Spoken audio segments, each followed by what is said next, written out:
السلام عليكم، ازيكم يا بنات؟ عاملين ايه؟ يا رب تكونوا في تم صحه واحسن حال. قبل ما ابدا معاكم الفيديو ما تنسوش الصلاه على الرسول، اللهم صل وسلم وبارك على سيدنا محمد عليه افضل الصلاه والسلام. الفيديو بتاع النهارده يا بنات روتين كده في اوضه النوم. هعمل كده معاكم روتين. هننضف مع بعض كده تحت السرير، وكمان هنظبط كده الدولاب مع بعضنا، بما ان انا فضيته وغسلت اللبس الشتوي اللي فيه. همسحه كده مسحه حلوه، وهبدا ان انا ارص فيه الهدوم معاكم، وهنظبط كل حاجه مع بعضينا. هنا كده اول حاجه كده عملتها يا بنات، شلت الملايه عشان انا كنت لسه فرشاها امبارح بالليل يعني، فهي لسه نظيفه. شلتها كده طبقتها وطلعتها بره عشان خاطر التراب والعفره والكلام ده كله. وشلت كل حاجه في قلب السرير. بوريكم كده كميه التراب ملهاش حل، زي المكان زي ما يكون مهجور يعني، زي ما يكون مفيش حد قاعد فيه. وعلى فكره والله يعني من وقت للتاني بنضف تحت السرير يعني، مش بسيبه يعني فترات طويله وكده يعني. بس طبعا البيت لما على الطريق وكده فالتراب كتير عندنا هنا.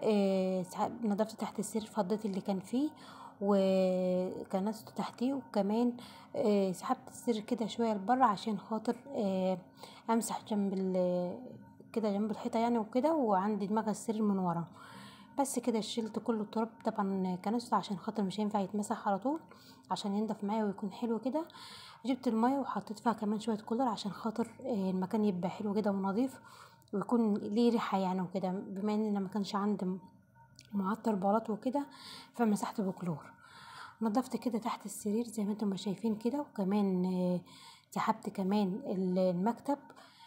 نضفت وراه وشلت الجزامة خالص، طلعتها بره في الصالة عشان كله دوت. عارفة ومتأكدة ان هو فيه تراب كتير في الاماكن دي، اللي هو ورا المكتب في قلب السرير، ورا الجزامة. عارفة ان الاماكن ديت فيها تراب، فشلت الجزامة طلعتها بره خالص عشان توسع لي المكان يعني وكده، عشان خاطر الأوضة يعني مساحتها صغيرة.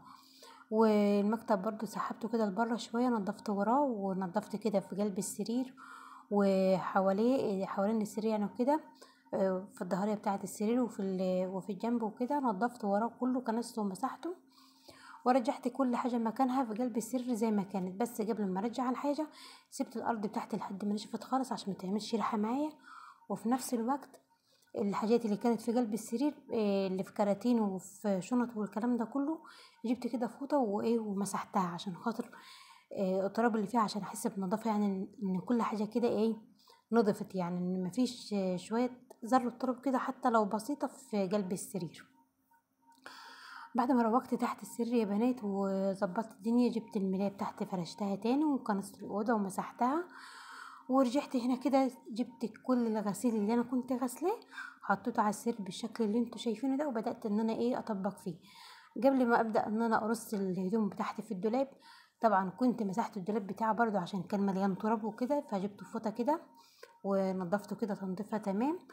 والمفارش ديت برضو كانت فيها تراب، غسلتها وسبتها طبعا لحد ما تنشف، وبعد كده فرشتها كده في الرفوف بتاعه الدولاب. وبدأت كده الجزء اللي انا اطبقه كده ارص معاكم. بوريكم هنا طبعا الهدوم الشتوي خليتها في اخر رف من فوق خالص، عشان طبعا زي ما احنا عارفين لسه بدري على الشتاء.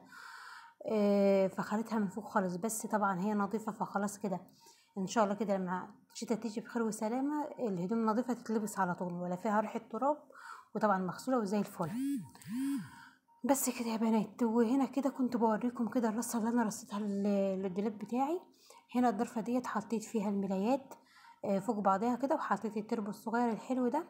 هو ابني يعني اللي رص فيه الحاجات بتاعته اللي تخصه يعني، النضارات مش عارف الساعه الكلام ده كله، هو ارص يعني انا رصيت اللبس وهو والملايات وكده، وهو رص الحاجات بتاعته اللي هي الحاجات اللي هي زي ما بقول لكم كده، البرفان بتاعه والساعات والكلام ده كله. والضرفه والرف اللي من تحت خالص دوت انا سايباه فاضي عشان خاطر ان شاء الله كده هيحط فيه مثلا الكتب بتاعته، الشنطه بتاع المدرسه، عشان ما تبقاش مرميه كده على المكتب وزحمه الدنيا. لا، خليت الرف اللي من تحت خالص فاضي يحط فيه الحاجات بتاعته اللي هي زي كده، مثلا كتب، ملخصات، الشنطه بتاع المدرسه، الحاجات اللي هي اللي هي الاستخدام اليومي وكده. فخليت له الرف اللي من تحت خالص فاضي. والرف التاني اللي فوقيه على طول حطيت له اللبس الصيفي اللي هو بيستخدمه حاليا دلوقتي. اما الضرفة التانية ديت برضو نضفتها تنظيفها تمام، عشان هي اكتر ضرفة اللي هي في النص ديت هي اللي بتعبي تراب وكده.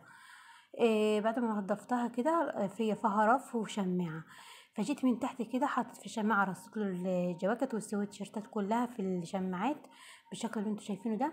والرف اللي من فوق كان فيه كرتونة كده فاضية عندي، فحطيتها لان انا عايزاها بعد كده يعني وكده، فحطيتها. وحطيت ديت علبة فيها بتاع طقم سرير برضه، حطيتها مش بستخدمها دلوقتي. ومن تحت حطيت ثبت الغسيل دوت، انا حاطه فيه حاجات يعني وكده، حاجات بس مش بستخدمها حطيتها. وحطيت العلبة اللي هي بتاعة البورنس، وكمان المناديل حطيتها في الجزء اللي من تحت زي ما وريتكم كده يعني بالظبط.